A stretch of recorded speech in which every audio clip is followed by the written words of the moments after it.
ទេវតាចុះមកហើយសូមឲ្យទេវតាឆ្នាំថ្មីឆ្នាំ2026សូមឲ្យកូនចម្រុងចម្រើននិងសុខសប្បាយគ្រប់គ្នាជាពិសេសសូមឲ្យប្រជាជនខ្មែរទាំងមូល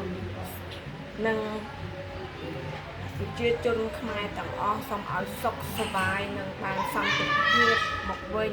ហើយសូមទេវតាឆ្នាំថ្មីឆ្នាំ2026នេះសូមឲ្យសម្រេចគោលបំណងប្រាថ្នាប្រជាជនខ្មែរទាំងមូលគ្រប់គ្នាជាពិសេសសូមឲ្យក្រុមគ្រួសារកូនសុខសប្បាយសូមទទួលនៅការភ្ញីទឹកផ្លែឈើគ្រប់មុខមានទាំងធូបទៀននិងផ្កាទាំងអស់សូមឲ្យទេវតាឆ្នាំថ្មីអញ្ជើញចុះមកហើយសូមឲ្យសុខសាន្តដល់កូនចៅទាំងពួងកុំបីឃ្លៀងឃ្លាតឡើយ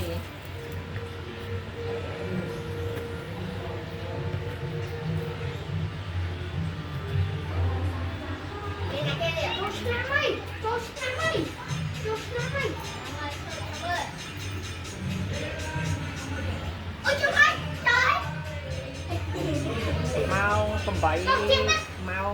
នេះទេវតាចុះម៉ោង10:48នាទីអញ្ចឹងសូមទេវតាឆ្នាំថ្មីជួយគ្រប់គ្រងនិងថែរក្សាប្រជាជនខ្មែរទាំងអស់និងក្រុមគ្រួសារកូនចៅទាំងអស់សូមជួបតែសេចក្តីសុខនិងសុវត្ថិភាពឲ្យកូនរកទទួលទាននឹងបាននិងចម្រុងចម្រើនហើយសូមអញ្ជើញទទួលក្នុងការគោរពនិងគ្រឿងសក្ការៈបូជាថ្វាយ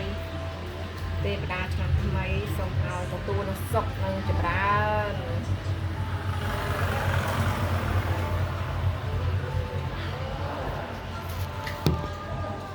មកហើយទេវតាចុះមកហើយទេវតាចុះមកហើយសួស្តីឆ្នាំថ្មីឆ្នាំ2026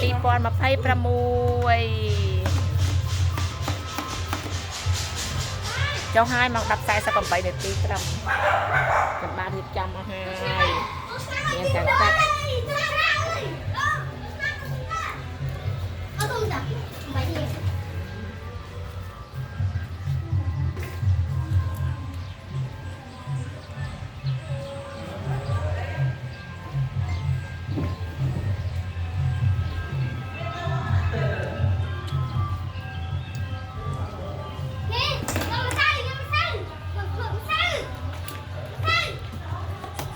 ចាបង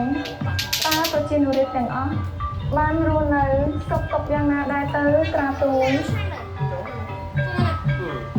ម្ចាស់អូនរយៈពេល1ឆ្នាំកន្លងទៅនេះការកសាងសង្គមជាតិប្រជានុរាស្ត្រទាំងអស់រស់នៅបានសុខសាន្តមានសន្តិភាពគ្នាដែលស្និទ្ធសុខសប្បាយតែការរត់ទទួលទាននិងការរត់ទៅសំរុំជាពិសេសជាតិមាតុភូមិកាន់តែរីកចម្រើនទៅជាលំដាប់គួរជាទីគោរពប្រសាណាម្ចាស់អូនប៉ុន្តែ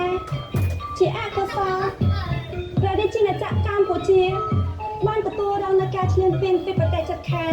តែឲ្យប្រជានុរាស្ត្រដែលរស់នៅបណ្ដោយព្រំដែនមួយចំនួនជួបទុក្ខលំបាកទោះជាយ៉ាងនេះក្តី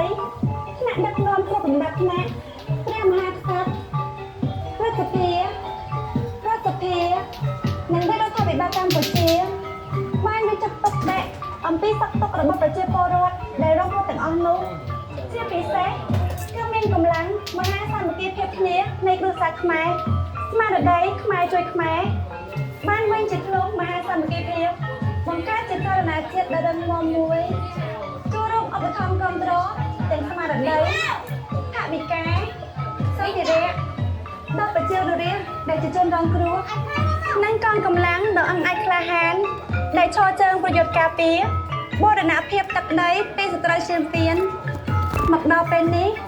ស្ថានភាពនៃប្រជាជនកម្ពុជាមិនទាន់បានវិលទៅសភាពដើមទាំងស្រុងនៅឡើយទេប៉ុន្តែរដ្ឋាភិបាលកម្ពុជា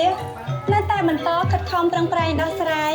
តាមគ្រប់យន្តការដែលអាចធ្វើទៅបានសម្ដៅយ៉ាងណាឲ្យប្រទេសជាតិបានសុខសន្តិភាពពេញបរិបូរណ៍ឡើងវិញណា